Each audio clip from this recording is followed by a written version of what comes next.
episode of the Find a Way podcast with Dusty. Hopefully you're doing well on your journey.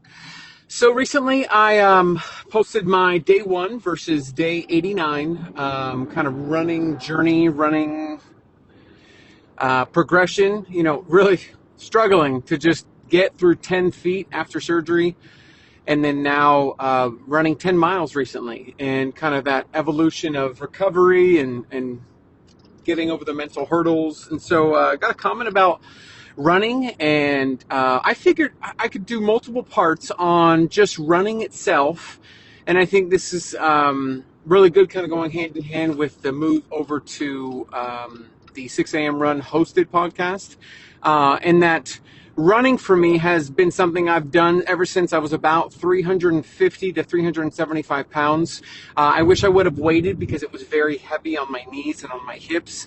But the real big thing, and I think these are going to be like a part 1, part 2, part 3 of running tips or things that I've learned. And I think there could be some parallels to the weight loss journey, to overall health, exercise.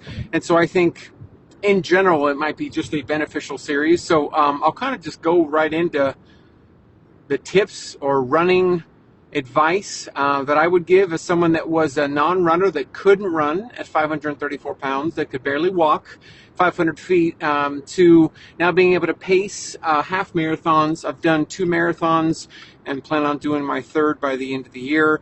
So first things first, the understanding that you've got to start off by running is actually completely false, and something that I did incorrectly.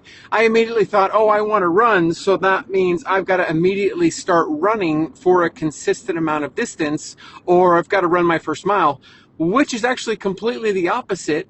Because if you do that, you actually could potentially set yourself back by either first injuring yourself, getting burned out, doing too much too soon, or just imagine the additional weight if you find yourself running a whole bunch, but not actually mixing in any walking, which is actually very important initially. So the first thing to accept is that if you want to start running, you've actually got to start walking. And you've got to get a good baseline of walking down before you're ever considering a potential running schedule or running a 5K. You've got to get your walking down.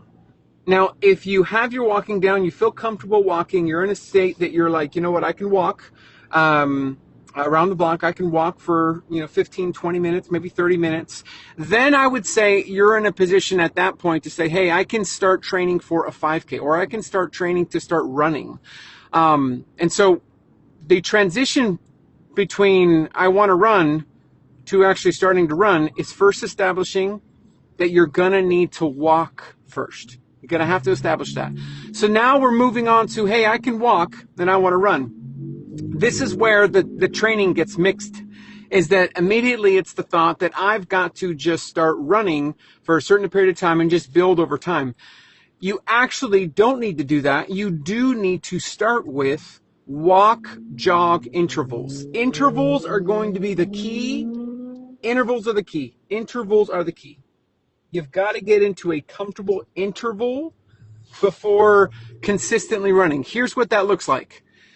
You're going to start, say, a 20 minutes beginning. You're going to walk for 2 minutes, then elevate your pace where you're jogging for 30 seconds. Back to 2 minutes of walking, 30 seconds of jogging.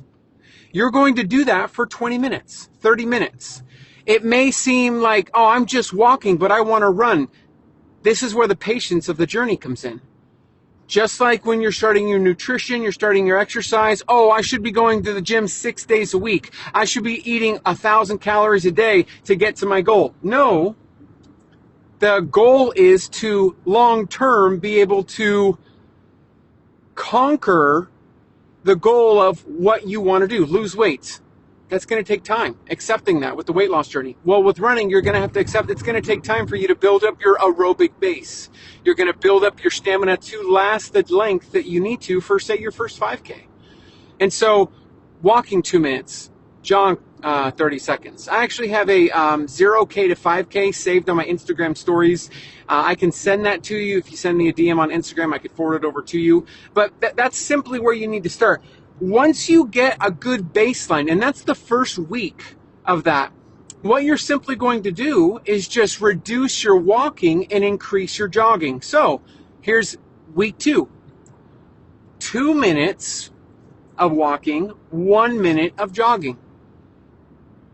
See how it progressively moves ahead? And eventually you're going to get to a spot where you start off the first 2 minutes of your workout walking to kind of get warmed up and get ready to go. And then you get into your jog. 2 minutes of a walk. Now you're doing 2 minutes of a jog. Rest for 30 seconds by walking, then get back into 2 minutes. You're progressively building this threshold of the ability to run a longer distance. Eventually, and usually you need 6 to 8 weeks to go from a 0K to 5K. Eventually, you're going to have stamina because you've built your baseline enough to be able to run a full 5K, simply because you've built and you've done it correctly. You see all these folks that go into a 5K because they trained, just started by running, and they just get burned out, or something goes wrong and something goes to where they can't finish. Your training will reflect, or your ability to complete the race, conquer the race, achieve your goal is all going to depend on your ability to train correctly. And incorporating, especially when you're going from 0K to wanting to do a 5K, intervals are key. You've got to do intervals. That's really, really important to do intervals. Essentially, the intervals are going to build what you're going to need to rely upon when you're getting into mile 2. You know, a 5K is 3.1 miles. When you get into mile 2, it's like, okay, first one's done, second one's done. I still have a 1.1 miles to go. It gets taxing. And so to be able to say, you know what, I can push through, I can make it through, it's going to require proper training. You're really going to have to focus on your training in a way that you're going to have to rely upon that training so that you can last or go the distance of what you're interested in doing. It's really, really important. So this is part 1. Honestly, the more parts we do, this is a 10, 12-minute podcast, easy. If you wanted to sit down and listen to the entirety, you would just be able to just roll right through all the parts. And so I'm going to actually stop the recording here about 8 minutes in, and this is part 1 of potentially 10 parts as we eventually roll this out of wanting to start running, and you're interested in start running. I think the topics that we'll easily go into is what's the difference between a long run, a threshold run, a speed run? Why are long runs important? What kind of shoes you should consider depending on the run that you're interested in? What resting heart rate has to do with it? What zone 2 training is and what you should be looking for? The fitness watches, the headphones that you should consider,